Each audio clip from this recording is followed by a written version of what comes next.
Trying something completely on the top of the water. new out here on Folsom Lake. This is Mike.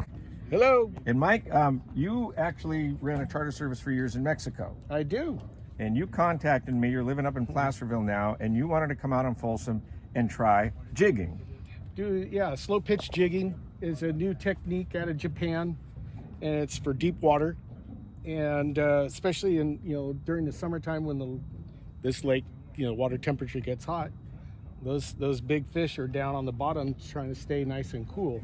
So the idea is put the bait where we see the fish and deliver what looks like bait to the fish.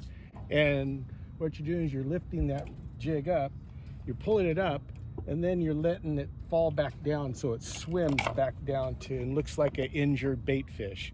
And that's what activates the strike. You could do it that way, or like yellowtail in the Pacific, you'll sit there and you'll let it get down to the bottom, and then you just start reeling from the bottom up, and the fish will be activated by a fleeing bait fish, and they'll go after it that way. So there's two different styles of jigging. So you just alternate your jigs. And I can attest to the reeling up part here.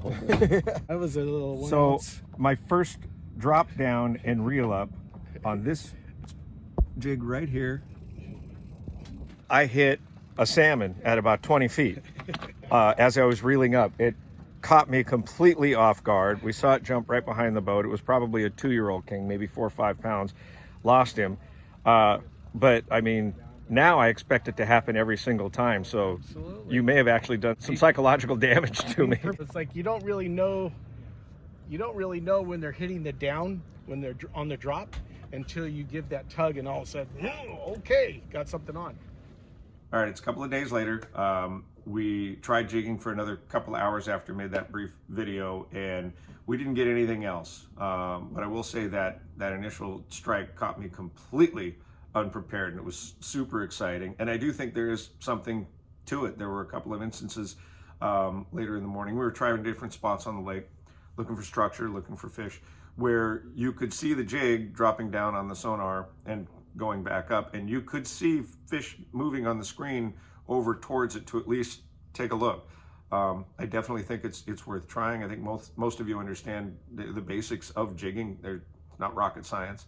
But I think that, maybe on a slow day out there, if nothing else is getting it done, break out the jigs and see what happens.